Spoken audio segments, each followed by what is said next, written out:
Profesor Lazzarí, ¿cómo le va? Un gran gusto estar con vos. Gracias por estar con nosotros, es un verdadero privilegio. Bueno. Sobre todo porque es uno de los héroes que nos queda para tratar de romper con el famoso revisionismo histórico que se pretende imponer en estos tiempos. Sí, vos sabés que en ese sentido, la escuela del revisionismo histórico fue muy importante en los años 20, en los años 30, 1920, 1930, porque significó revisar el relato histórico liberal e incorporar lo que el relato liberal no había colocado. Se hablaba, digamos, hasta el año 1820 y se pasaba después de Caseros, entonces todo lo que había sido el desarrollo del modelo de los caudillos federales no se hablaba y el revisionismo los incluyó en la historia. Y la historia tiene, digamos, la historiografía, es decir, la tarea científica sobre la historia, obliga a tomar los hechos y todos los hechos. Es decir, aún aquellos que a uno pueden no gustarle. Claro, en ese sentido, aquel revisionismo histórico funcionó bien. Pero lo que se hace ahora es simplemente compararlo con los hechos actuales. Claro, es escribir el libro desde el último capítulo y después para atrás vas armando con los hechos del pasado para llegar a esa conclusión. Y sobre todo, para mí hay un ejemplo que es muy interesante. Vos y yo podemos ser belgranianos, sanmartinianos, sarmientinos, pero yo te puedo asegurar que Sarmiento no sería sanoniniano por una simple razón, porque los contextos son diferentes y nosotros podemos abrevar de su experiencia, pero ellos no pudieron abrevar de la nuestra. ¿Por qué entiende entonces que el gobierno está tan empecinado en, digamos, destruir de alguna manera aquellas imágenes que han marcado nuestra historia, en muchos aspectos en forma muy positiva? Sí. El Sarmiento educador, que se pretende destruir. San Martín Libertador. Claro. Bueno, eso tiene una explicación. Lo de Roca ni hablar, por ejemplo, ¿no? Bueno, eso tiene una explicación que para mí es muy interesante, que es la vergüenza de la comparación. Si yo destruyo el pasado y destruyo las personalidades ilustres del pasado, San Martín, Sarmiento, Roca, ignoro todo eso, no me tengo que comparar con ellos. Al no compararme con ellos, entonces yo puedo sacar pecho diciendo, bueno, en realidad soy el mejor de la historia. Yo siempre recuerdo una frase de Aristóteles que decía que nosotros somos simplemente pequeños enanos parados en los hombros de los gigantes que nos precedieron. Y la historia argentina es eso. Entonces, si yo soy un enano, para no darme cuenta, no me tengo que parar en el hombro de los gigantes. Entonces elimino a los gigantes y soy un peticito más del barrio. En ese sentido, eso ha sido muy exitoso en algún sentido, aunque ha fracasado en toda la línea. Ya hay localidades que no han permitido el cambio del nombre del general Roca, por ejemplo, en Calafate. Hace poco tiempo hubo un debate y los que querían cambiar el nombre de Roca por pueblos originarios perdieron, creando una oposición que no es tal. El general Roca inicia una campaña de ocupación territorial en los tiempos en que los países eran potencias ocupando territorio. No fue una campaña de exterminio. Por otro lado, la figura de Sarmiento quisieron demolerla y en la conciencia de la gente sigue estando que Sarmiento fue importante. Y el caso de San Martín, que se lo intentó borrar del panteón, no estuvo presente en los actos del Bicentenario, no se declaró feriado el Bicentenario del combate de San Lorenzo y sin embargo finalmente hubo un corcoveo y hubo que llevar el sable para rendirle homenaje a San Martín. Es decir, la historia puede ser manipulada hasta un punto, pero tiene su propia fuerza y ningún pueblo en algún momento cae por su propio peso. Exactamente. Es la ley de la gravedad. Es la ley de la gravedad histórica, es un buen concepto. Es interesante porque en la charla, en el Instituto del Profesorado, vos hablabas de, digamos, cómo la Argentina se abrió al mundo hacia fines del siglo XIX, digamos, todos aquellos que de alguna manera fueron partícipes de la segunda fundación, si se quiere, cuando llegan nuestros abuelos. Vos decías, bueno, levante la mano aquel que tuvo un abuelo inmigrante. Bueno, mi abuelo fue inmigrante y seguramente a mi bisabuelo, que no conocí, también lo era porque vino con ellos. Digo, esa segunda fundación, que fue la llegada de la inmigración a la Argentina, fue muy bien aprovechada por aquellos que gobernaron hasta ¿cuándo? ¿1930? Mi amigo y maestro Félix Luna tenía una frasecita en el libro Soy Roca que a mí siempre me encantó. El caldero de la nacionalidad se cocinó en los conventillos y la paleta era la ley 1420. Es decir, la educación pública fue la que unificó el lenguaje y unificó, magníficamente equilibró la sociedad argentina. Claro, por eso se pudo integrar la manera en que lo hizo, como no ocurrió en ninguna otra parte del mundo, o muy pocos sectores. No, fíjate vos que Estados Unidos sigue hablando de los chinoamericanos, de los latinoamericanos, sigue hablando de los afroamericanos. Para nosotros tenemos los rusos, los tanos, los gallegos, pero somos todos lo mismo. Claro. Y eso tuvo que ver con el impresionante impacto de la educación pública en una sociedad abierta, que además es muy interesante porque tanto Alberti como Sarmiento pensaban en una inmigración del norte de Europa, y la que vino fue la del sur de Europa, y se adaptaron a la realidad. No cambió. Es decir, hay un tema muy interesante. La Argentina se hizo grande cuando se adaptó a la realidad. Claro. El problema es cuando queremos adaptar la realidad a lo que pensamos, y eso fracasa siempre. Se hace daño. O sea, la imposición del relato, de alguna manera. Claro, relatar una realidad que no tiene nada que ver con lo que vivimos cotidianamente. Claro, pero vos fijate que eso lo vemos palmariamente en la inflación, lo vemos palmariamente en la educación. No hay argentinos que tengan sus hijos en el sistema educativo que digan qué bien está la educación. Entonces, ¿cuál es el consuelo de ocultar las cifras para decir... o sea, cuando uno tiene... En esto hay una cosa que es muy clara. Cuando un hijo tuyo tiene fiebre, vos no rompés el termómetro. Medís la fiebre y sabés ahí la gravedad de la situación, claro, y tomás decisiones. Cuando vos rompés el termómetro, decidís ser un alienado de la realidad. Y por suerte la realidad se impone siempre a los alienados. Aún hoy, con la desesperanza que se observa en ciertos sectores de la sociedad que pretende por lo menos que este sea un país algo más normal, digo, porque la convivencia de hoy está muy afectada por enfrentamientos de una sociedad que no, me da la sensación que no sabe hacia dónde va.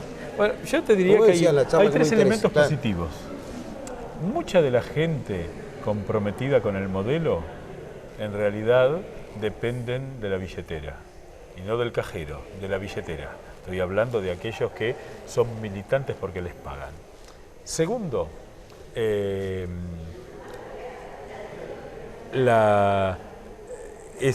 digamos, hay un grupo importante en la sociedad que no ve demasiado claro por dónde se puede salir, pero está buscando la salida. Ya ese es el primer paso. Y tercero, hay un viejo dicho que decía que la mentira tiene patas cortas. Claro. Y bueno, yo creo que se está viendo que las patitas se están acabando. Aún en esta tormenta que por allí nos desorienta un poco. Así como el ejemplo desde arriba, cuando es negativo, tiene efectos deleterios, yo tengo la esperanza de que cuando revirtamos en algunas consideraciones el ejemplo desde arriba, también eso lo vamos a vivir muy positivamente. Cuando algunos historiadores hablan de lo importante que era Argentina hace 100 años, se dice, bueno, pero era una Argentina para pocos y era muy desigual. Se toma como que, a ver, la oligarquía era la que gobernaba y el resto, ¿verdad? Entonces, ahí también hay una traspolación equivocada. No, pero además hay tres elementos que son contundentes. Si la Argentina fue, junto con Estados Unidos, el gran destino de los inmigrantes del mundo, era porque los inmigrantes venían a vivir mucho mejor de lo que vivían en su tierra. Venían a hacer la América. Nadie abandona su tierra por vivir peor. Es decir, que los que vinieron porque iban a vivir mejor. Y en segundo lugar, la Argentina comete un error histórico, un error en el debate fenomenal. Estamos hace 70 años hablando de la distribución, y como lo único que ha aumentado en estos 70 años es la población, la torta cada vez el pedazo que nos toca es más chiquita. Lo que hay que eliminar, lo que hay que hacer es la creación de riqueza. Hay que crear riqueza, aumentar la creación de riqueza, y cuanto más riqueza haya, más vamos a distribuir. Es decir, antes de hablar de redistribución de la riqueza hay que crearla. Hay que crearla. Es fundamental. Claro, nosotros tenemos el mismo Producto Bruto más o menos que teníamos hace 40 años.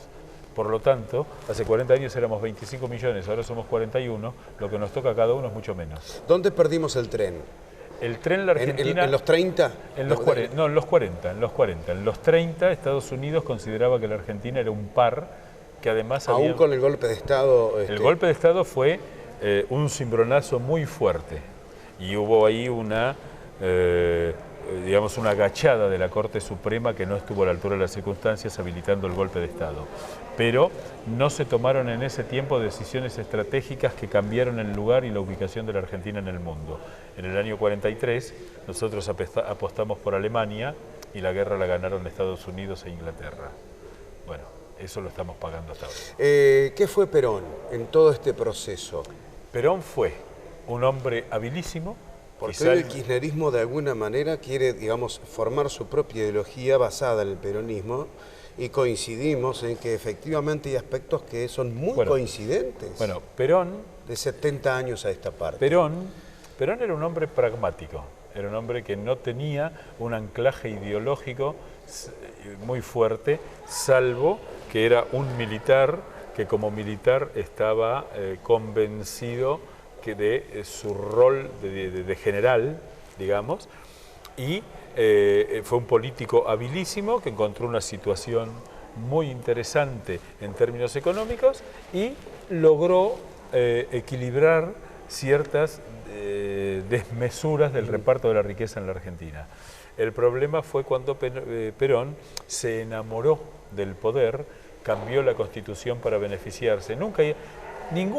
Todo gobierno que cambia la ley para beneficiarse es para desconfiar. Claro. Y Perón cambió la Constitución. Yo un día tomé un café con Ítalo Argentino Luder, que era vicepresidente del bloque peronista en la Convención Constituyente del 49.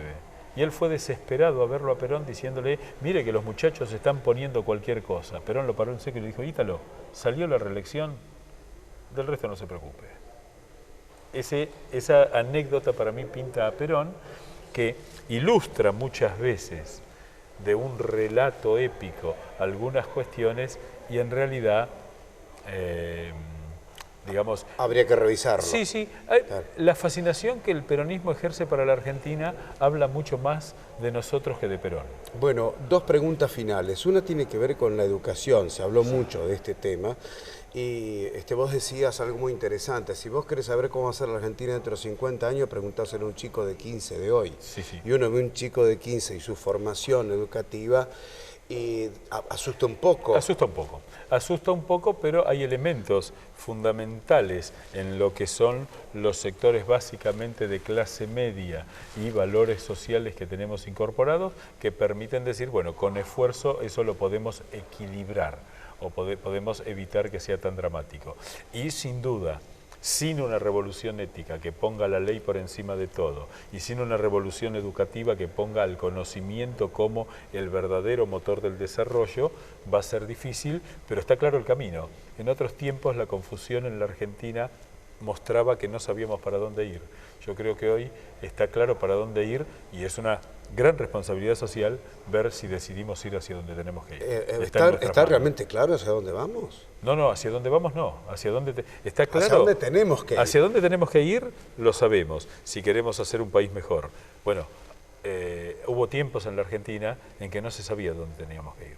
En ese sentido, es como cuando uno en su vida personal, las comparaciones sociológicas y psicológicas no son buenas, pero uno a veces en su vida personal sabe dónde está el camino correcto y de pronto se manda un par de agachaditas contra uno mismo. Está bien. Ahora, ¿en qué momento de la historia nosotros perdimos esos valores de convivencia que de alguna manera transmitieron nuestros padres y que nosotros a lo mejor no supimos entender? Yo creo que la Argentina todavía no ha hecho la incorporación brutal de lo que fue la violencia política en la Argentina entre 1953 y 1983. Que Videla esté preso está muy bien, pero que Firmenich esté suelto está muy mal. Claro. Es decir, es muy Bueno, ahí volvemos al tema del revisionismo histórico, porque los tiempos contemporáneos, digamos, se analizan a través de un relato y equivocadamente. Mira, por eso te digo, para que haya lo que ahora se llama grieta, básicamente es porque alguien dice estos son buenos y estos son malos, entonces hago la grieta. Ahora, la responsabilidad nuestra es no caer en hacer el mismo juicio, que es decir que los malos son los otros y uno es el bueno. En realidad lo que no hay que aceptar es esa discusión. Muchísimas gracias por la oportunidad de este diálogo. No, por favor, Gracias, muchísimas gracias. Gracias, profesor.